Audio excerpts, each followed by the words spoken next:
And here's another video. When David came about, there were different people in here. There were the Jebusites. And the city was called Yevus, not Shalem. Now David is looking for what? A neutral place. Better. That it's a neutral place, the only place that the 12 tribes never settled in. And it was the place of the Lord. That's what David succeeded. By coming and catching it, he got the two into one. And yes, sure enough, in David's time, that kingdom that never lived in peace. The 12 tribes never lived in peace. Still do not live in peace.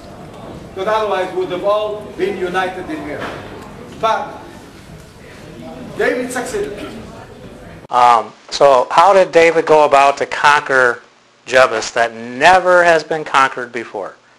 Okay, because of the way the topography is, the way the walls were with the valleys and all that, David sends his general Joab to conquer Jebus. And in 2 Samuel, David says, whosoever getteth up to the gutter, the word in Hebrew is zenur.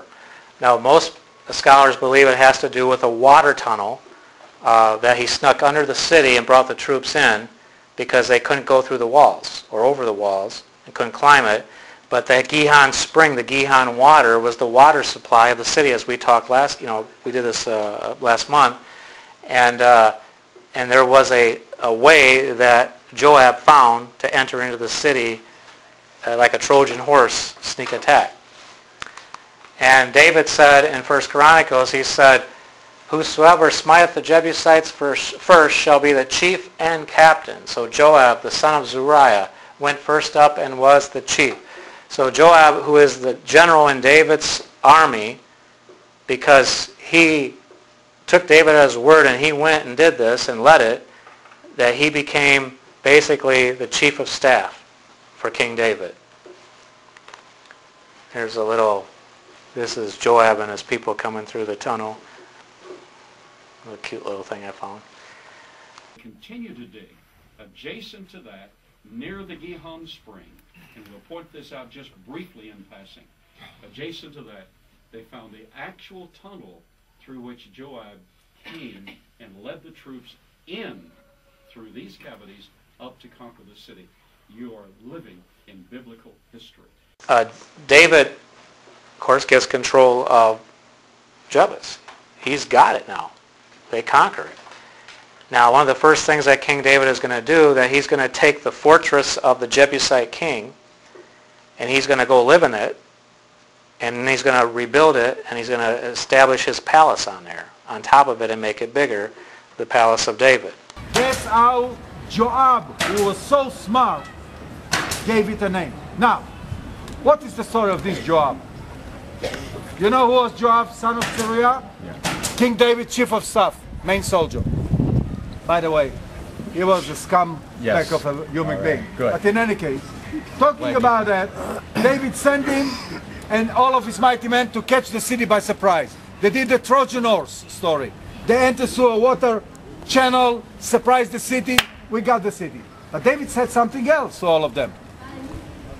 The one will be chief and captain, will catch the city, will be what?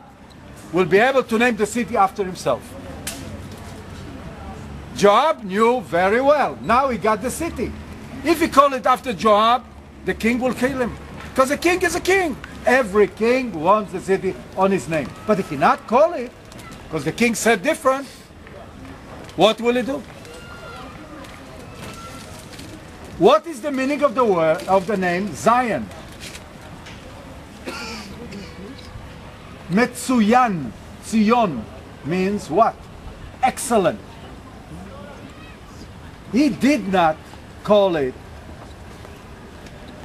King David City. He called it, it's your excellency city. I didn't name you David. And that's why it was given the name, the Fortress of Zion, which is the city of David. So here we understand where the name Zion came about. Excellent and excellency. You are at the fortress of Zion. That was before Ir Shalem, the city of Melchizedek, which is today Yerushalayim, the city of peace. Mount Moriah, general name. The minute David came here, this was called the fortress of Zion Mountain. And later on, its name has been changed to Mount Zion. And it's interesting because back in the Second Temple times and today, there's a Mount Zion to the west, with the western hill that was not occupied, you know, the Canaanite walls. And eventually the city expanded to the west, and I'll show you that in a little bit. And that's called Mount Zion today. And people confuse that because that's not the original Mount Zion. The original Zion is the city of David, is the original biblical Jerusalem that he conquered. Because they called that mountain later Zion, there's a confusion, and so a lot of Christian traditions that go over to this western mountain and call that Zion over here, that some things they say happen in the New Testament, is totally false because they didn't happen there. Because that's not Zion. Zion is the city of David. And I was taught very quickly, I've been to Israel 4 times, and I was taught very quickly that you have A sites, which are probably 99.9% authentic, that what happened in the scripture happened here. This is the place. There's B sites where you're pretty sure this was the place. It's very close to the vicinity. And then there's C sites to make money, tourist traps. And probably 90% of the Christian sites that you would go to visit on a normal Christian tour in Israel are C sites. Because if you go with a tour like we go on, once we got it's the first tour I went on, I was ripped off. I didn't know it at the time. I thought, wow, I was in all these places. And I realized after research and studying, I realized that I wasn't. And so I had to go back again and again to go to the real places, okay? But that's, it's all, most of your tour companies are fundraisers. And a lot of these ministries that can take 30 to 50 people, they get $700 a head profit for their organizations. So that's what you're paying for.